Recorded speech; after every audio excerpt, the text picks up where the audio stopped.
Se você é um jovem pesquisador ou um pesquisador experiente e quer criar, aprimorar o conhecimento na sua área de uma forma confiável, de uma forma verdadeira ou até mesmo válida, é preciso dominar então o método científico.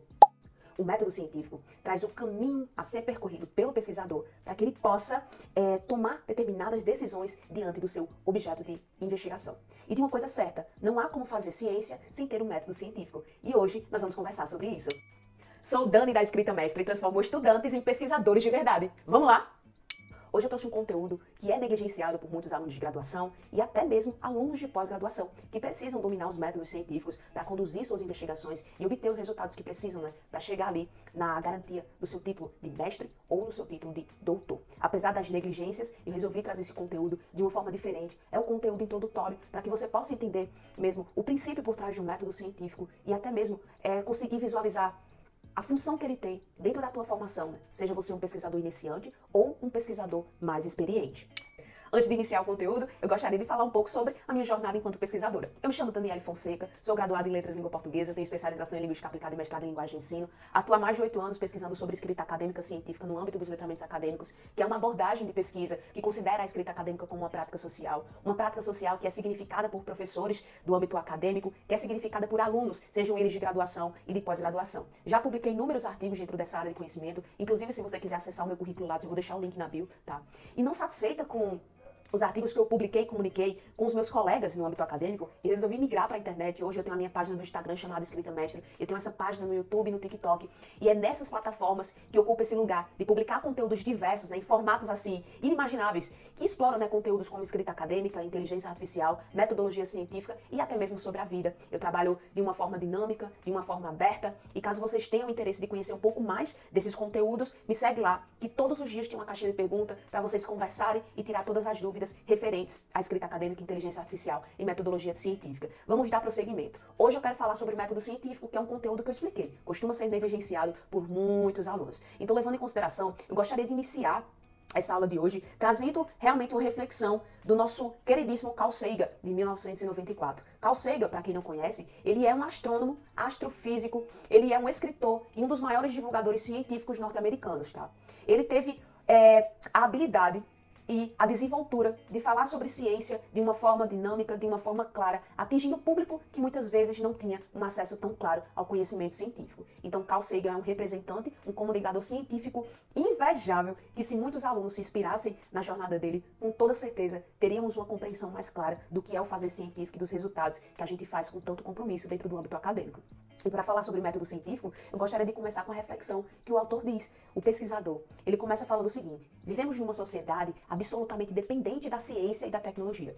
Essa frase de Carl Sagan, de 1994, ela pode ser comprovada de forma muito clara quando a gente percebe que no âmbito da comunicação a gente tem avanços significativos, desde telefones celulares até a internet, passando por satélites de comunicação. No âmbito da saúde, a gente percebe avanços médicos e farmacêuticos, com as vacinas, os antibióticos, os procedimentos cirúrgicos avançados e os tratamentos de doenças que antigamente não tinha esperança nenhuma de tratamento, e hoje a gente percebe esse avanço. Na energia, a gente percebe a geração de eletricidade, o desenvolvimento das fontes de energia renovável e também a eficiência energética. E no âmbito da alimentação, a produção agrícola moderna, o cultivo geneticamente modificado e as técnicas de cultivo de precisão. E quando a gente percebe todo esse avanço nesses diferentes setores, a gente percebe a concretização daquilo que Carl Sagan nos trouxe em 1994, que todas essas áreas são produtos da ciência, que a sociedade moderna, a sociedade contemporânea depende da ciência e depende da tecnologia, e depende de certa forma de nós, pesquisadores. Dando prosseguimento ao que Carl Sagan disse, ele disse o seguinte: vivemos numa sociedade absolutamente dependente da ciência e da tecnologia. Beleza, a gente percebe isso. Mas ainda assim,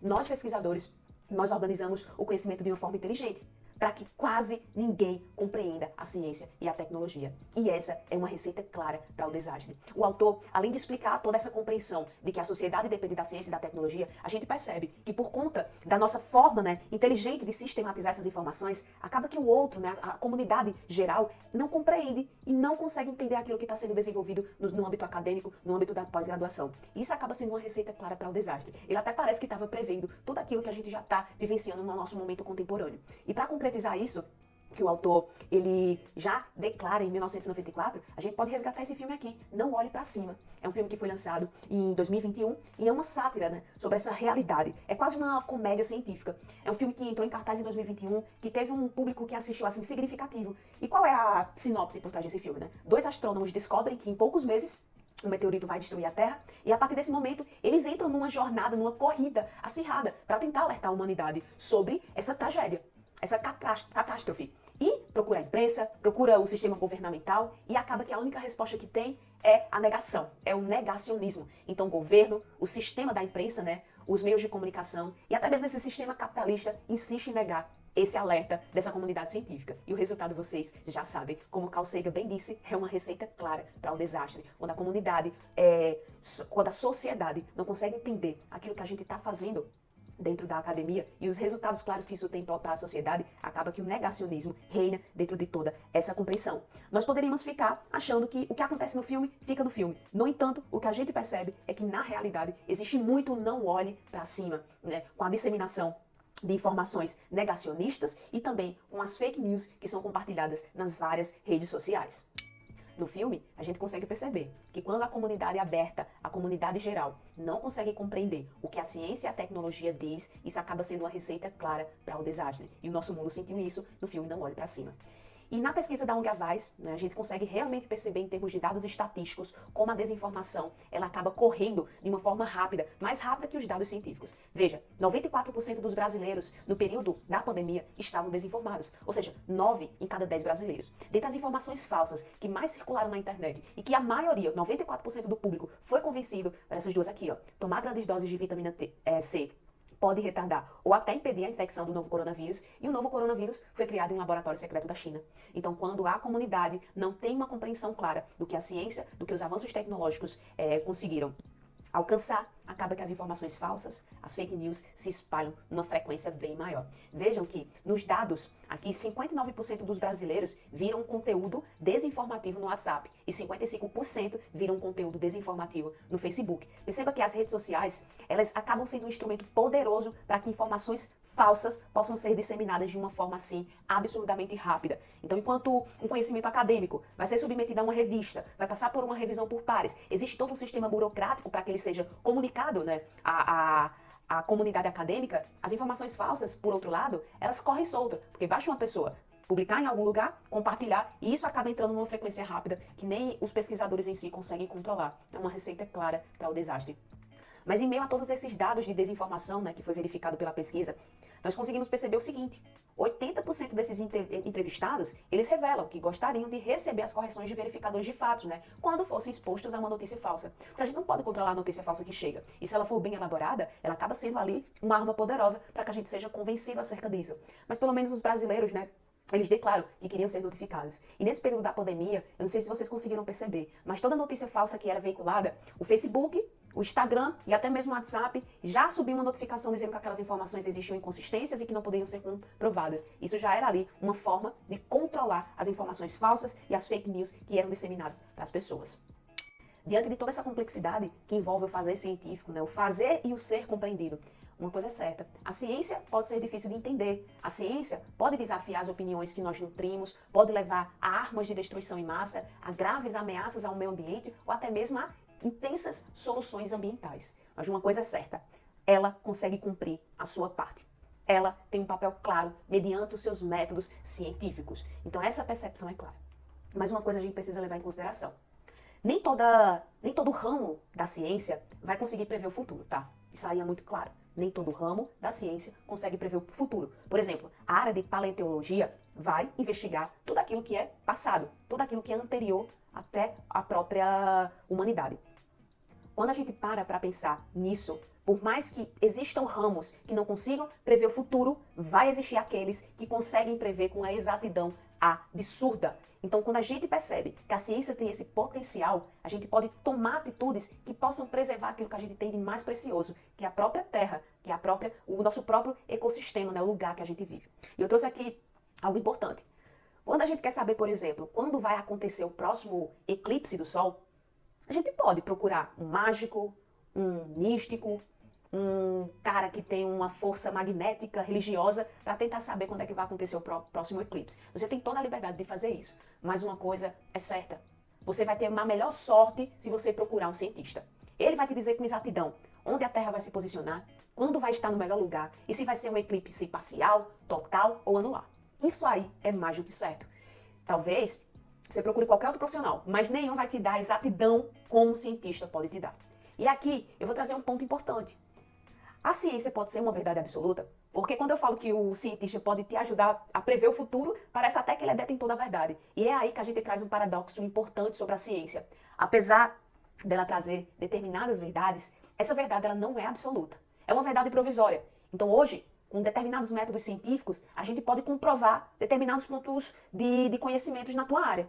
Amanhã, ou talvez daqui a 10 anos, essa verdade ela vai ser questionada, talvez, por algum método científico diferente, algum recorte de público, né? E é aí que a gente traz pontos de vista para que a gente coloque o pé no chão e entenda verdadeiramente a ciência. A primeira coisa, a ciência não é dona da verdade. Ela não vai te entregar a realidade perfeita. Apesar dela ser um dos caminhos que mais obteve sucesso na humanidade, ela não traz a verdade absoluta. Outro ponto importante, a ciência não é qualquer coisa que é publicada num artigo científico. Então a gente consegue perceber hoje que nos meios digitais muita gente diz, não, mas essa informação que eu estou dizendo é verdadeira. Tem um artigo científico publicado lá na revista tal que comprova essa informação que eu estou te dizendo. E é aí que a gente traz. Nem tudo aquilo que é veiculado em um artigo científico diz respeito a uma ciência de qualidade. Porque não é porque saiu em um periódico científico que aquilo possa ser considerado como uma ciência de qualidade ou possa ser compreendido como algo realmente interessante ou significativo para aquela área.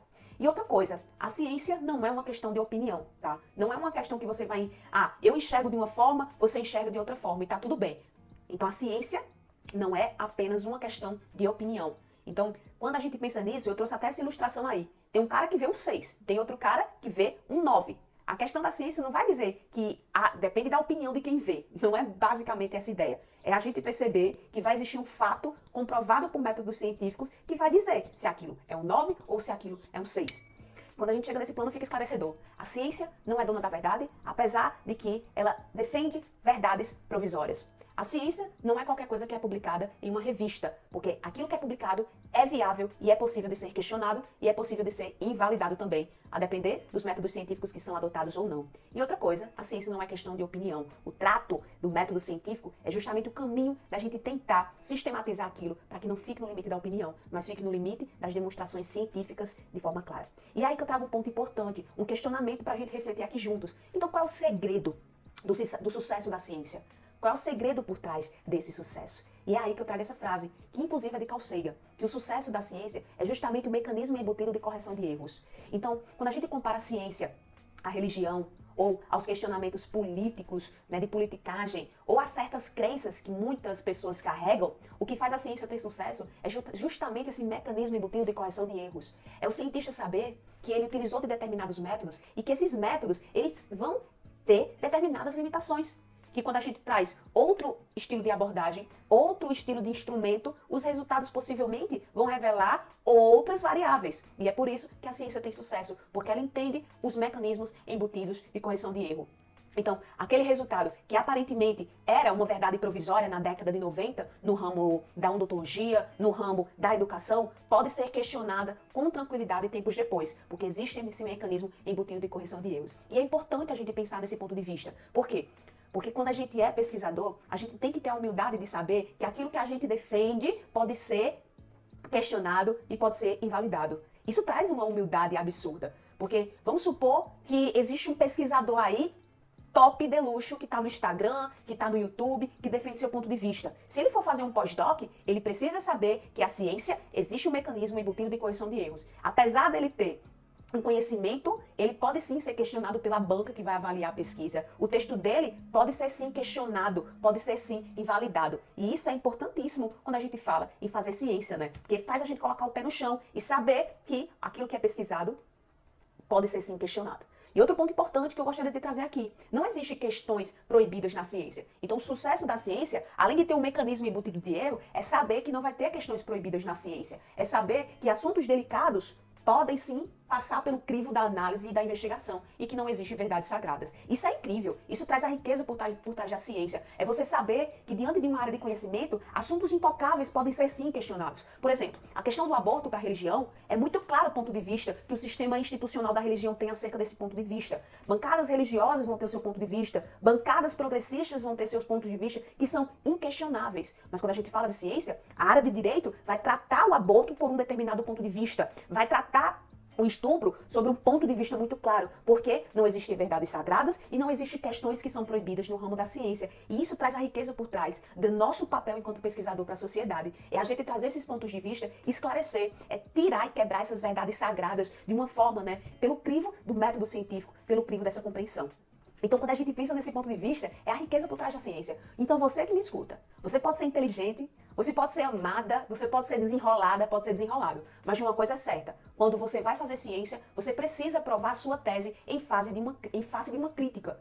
Então você pode ser a pessoa mais topada que existe. Você pode ter pontos de vista incríveis, mas quando o assunto é ciência, tudo aquilo que você fala você precisa defender de uma forma muito bem fundamentada. E aquilo que é dito pode ser questionado e pode ser invalidado. Isso que traz a riqueza de fazer ciência, de ser cientista, de adotar métodos científicos, de ser um pesquisador para a sociedade. E é aí que a gente vai falar do método científico. A gente já entendeu o nosso papel na sociedade. A gente já entendeu que aquilo que a gente diz não é uma verdade absoluta, mas, de certa forma, é uma verdade provisória, porque nós estamos ali aptos a corrigir aquilo que a gente fez e a ressignificar todo aquele tratado científico que a gente faz acerca de objeto de investigação. E é aí que surge o papel do método científico, o lugar que ele ocupa, Porque vai consistir nessa aplicação lógica à ciência, aplicação de técnicas, de instrumentos, de abordagem para a gente compreender o nosso objeto. E sempre quando a gente fala de ciência, a gente pensa nesse percurso aqui. A gente parte de uma pergunta, então a gente questiona um determinado conceito, um determinado objeto. A partir dessa pergunta, a gente constrói um sistema metodológico, a gente escolhe qual vai ser ali a nossa abordagem. Então, é uma pesquisa documental, a gente vai fazer um estudo de caso, a gente faz um levantamento de campo. Então, vamos supor que a nossa pergunta inicial para a investigação, a partir desse método científico a Terra é plana? A partir disso, a gente pode adotar um estudo documental, um estudo de caso ou um levantamento de campo. E a partir daí, a gente vai colocar em prática a metodologia que foi adotada. A gente vai fazer o experimento. Então, a gente pode pegar um navio e observar se ele vai desaparecer na linha do horizonte ou não, por exemplo. Isso é uma forma da gente aplicar um método científico na prática. E aí, você vai optar por veicular em um artigo científico e publicar esses seus dados científicos para a comunidade acadêmica. Isso é um método científico, isso é a lógica por trás de fazer a ciência. E sempre quando a gente fala de método científico, a gente recai para a metodologia, que é um elemento, que vai constituir ali o texto que você vai publicar, seja no formato de artigo, seja na sua dissertação, na sua tese, ou até mesmo para o aluno de graduação, na sua monografia ou no seu artigo de conclusão de curso. E toda a metodologia vai precisar detalhar qual é os métodos de acordo com o objetivo de pesquisa, de acordo com o tratamento de informação, de acordo com o foco de pesquisa e de acordo com o objetivo de pesquisa. Hoje, eu não quero detalhar nada disso. Eu quero que você entenda o papel que o método científico tem, como ele funciona dentro dessa lógica acadêmica. Que o que a gente faz não é uma verdade absoluta, mas é uma verdade provisória, possível de ser questionada. Então, se você for detalhar o teu método de pesquisa, ele pode ser documental, ele pode ser de campo, ou pode ser uma combinação dos dois. Quando a gente fala do tratamento de informação, pode ser narrativa, expositiva, transcritiva. Quando a gente fala, por exemplo, do foco, pode ser quantitativa, qualitativa, mista. E quando a gente fala do objetivo de pesquisa, pode ser uma pesquisa exploratória, comparativa, narrativa, experimental, descritiva. Então, são os caminhos diversos que a gente pode selecionar para dar prosseguimento ao nosso objeto de investigação. Depois de toda essa reflexão, que atravessa o fazer científico, mais uma coisa é certa, eu gostaria de compartilhar com vocês. A qualidade de uma pesquisa é determinada pela robustez de sua metodologia científica. Então, se você é um pesquisador de verdade, compromissado, é fundamental que você domine os métodos científicos. É fundamental que você garanta a validade e garanta a confiabilidade dos resultados que são veiculados pela sua pesquisa. Então, aquele que quer seguir a jornada de pesquisador e garantir que a comunidade científica o reconheça como tal, precisa dominar os métodos científicos. Então, para aqueles que tanto negligenciam o método científico, chegou o momento de você abraçar isso, porque é a única ferramenta que você tem enquanto pesquisador para se comunicar com a sua comunidade e poder trazer a confiabilidade que você tanto precisa. Não há como fazer ciência sem o método científico. Então, se você quer ser um pesquisador de verdade, então estude métodos científicos e entenda o princípio por trás do fazer científico, que não é uma verdade absoluta, que não é uma questão de opinião. E outra coisa importante é que nem tudo aquilo que está no artigo científico é uma evidência científica de qualidade. Então, tchau, tchau, pessoal!